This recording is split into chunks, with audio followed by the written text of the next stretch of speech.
ইনি হচ্ছেন উই গ্রুপের প্রেসিডেন্ট নাসিমা আক্তার নিশা। উই গ্রুপে কাজ করতে গিয়ে ওনার শেখ লিমার সাথে পরিচয় হয়। শেখ লিমার সাথে খুবই ভালো বন্ধুত্ব গড়ে ওঠে। দুইজন জানে জিগার দোস্তি হয়ে যায়, তুই তুকারি সম্পর্ক হয়ে যায়। লিমা আপু তার হাজব্যান্ড সাকিবের সাথে পরিচয় করায় দেয় এই মেয়েটা না, এই মহিলাটার। এই মহিলার হাজব্যান্ড 2019 সালে মারা গিয়েছেন। তার সম্ভবত দুটো বাচ্চাও আছে। এই মহিলার হাজব্যান্ড খুবই অসুস্থ ছিলেন। সে সময় সে অনেক আবেগপ্রবণ স্ট্যাটাস দিত তার হাজব্যান্ডকে নিয়ে। তার প্রতি সবারই একটা উইকনেস ছিল। তো এই মহিলা আস্তে আস্তে বান্ধবীর বাসায় যাতায়াত করতে করতে একটা সময় সাকিবের সাথে খুবই ক্লোজ হয়ে যায়, মানে বান্ধবীর হাজব্যান্ডের সাথে। তো সাকিব এবং লিমার কিন্তু আবার একটা মেয়েও আছে, সেই মেয়েটার বয়সও 16-17 হবে। এরপরে এদের ভিতরে পরকীয়া হয়ে যায়, শারীরিক সম্পর্ক হয়ে যায়, ধুমায়ে প্রেম চলতে থাকে। এবং এগুলো একটা টাইমে লিমাপু জেনে যায়। জানার পরে যখন এটা নিয়ে সমস্যা হয়, তখন লিমাপু আর এই রিলেশনটা কন্টিনিউ করতে চায়নি, কিন্তু প্রকাশ্যে সে কিছু বলেও নি। এটা নিয়ে অনেকবার হচ্ছে তার কাছে মাফ চেয়েছে ওই নিশা, না যেন নিশি, এই মহিলাটা, যে বান্ধবী যা হওয়ার হয়েছে মাফ করে দে, আমি আসলে অনেক চেষ্টা করছিলাম তোর জামাইয়ের থেকে সরে আসতে, কিন্তু কিছুতেই পারছিলাম না, যা হওয়ার হয়েছে মাফ করে দে। এখন ও বলতেছে যে লিমা আন্টি বলতেছে যে না, তোরে আমি মাফ করতে পারবো না, তোর মাফের গুষ্টি কিলাই। ওদিকে সাকিব, লিমার স্বামী, সে বলতেছে থাক, তোমার বান্ধবীর সাথে আমি জড়াই গেছি, আমি একবার ফিরেও আসছিলাম, ব্রেকআপও করে ফেলছিলাম, কিন্তু কেমনে কেমনে যেন আবারও জড়াই ফেলছি, থাক তুমি রাগ করো না, তুমি কোথাও কোনো পোস্ট টোস্ট দিও না, তুমি বাসায় ফিরে আসো প্লিজ, আমাদের মেয়েটার কথা অন্তত চিন্তা করে হলেও সব কিছু ঠিকঠাক করে ফেলো। তো এই হচ্ছে অবস্থা। পরকীয়া অনেকেই করে, অনেকে, কেউ করে কি করে না এটা আমার জানার কথা না, হয়তো করে অনেকেই।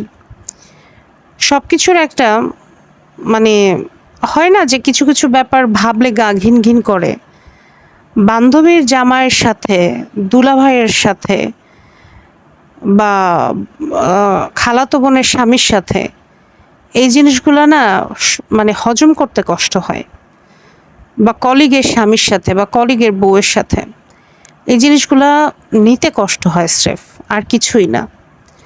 প্রত্যেকটা মেয়ের কি একটা বেস্ট ফ্রেন্ড আসলেই খুব দরকার? বেস্ট ফ্রেন্ড থাকবে, দুঃখে সুখের কথা শেয়ার করবে, ওইটুকুই। কিন্তু আমি অনেক বান্ধবীকে দেখেছি, অনেক মেয়েকে দেখেছি তার হাজব্যান্ডের ফ্রেন্ড লিস্টে তার বান্ধবীদেরকে অ্যাড করায় তো করায়, একসাথে ঘুরতেও যায়, খাইতেও যায়, বাসায়ও আসে, এবং পরবর্তীতে দেখা যায় বউ আউট হয়ে যায়, পরে ওই বান্ধবী ক্লোজ হয়ে যায়। অনেক সময় দেখা যায় মিথ্যা মিথ্যা বানিয়ে বানিয়ে গল্পও বলে, তোমার বান্ধবীর দ্বারা আমি হ্যাপি না, সে আমাকে খুবই মেন্টালি টর্চার করে, এই সমস্যা সেই সমস্যা। আচ্ছা সমস্যা নাই ভাইয়া, আমি আছি, আসেন আমি আপনাকে বুকে টেনে নেই, আপনার সমস্ত কষ্ট আমি দূর করে দেই। এরকম কিন্তু হচ্ছে আজকাল।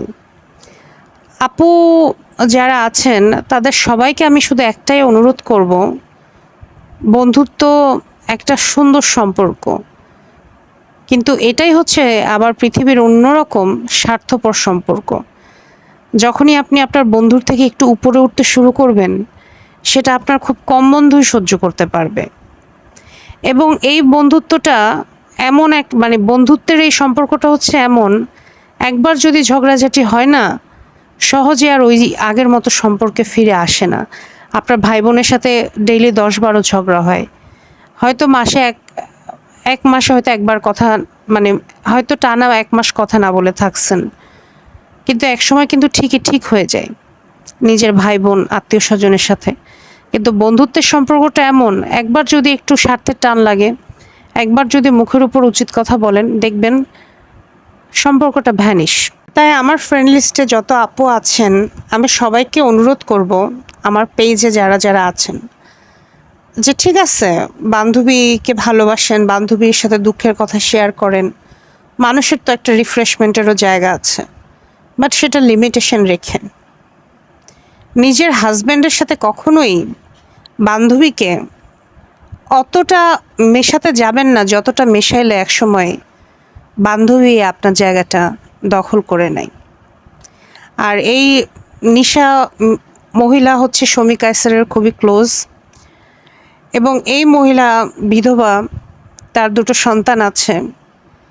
সে চাইলে আর একটা বিয়ে করতে পারতো, সেটা না করে সে এত ভালো একটা পাবলিক ইমেজ এতদিন ধরে রেখে মানুষের সাথে প্রতারণা করে গিয়েছে।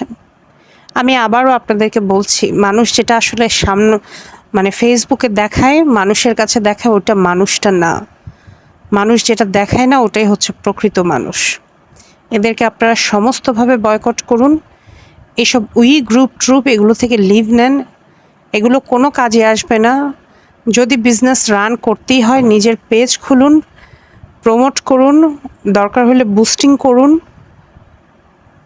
এভাবেই এগিয়ে যান।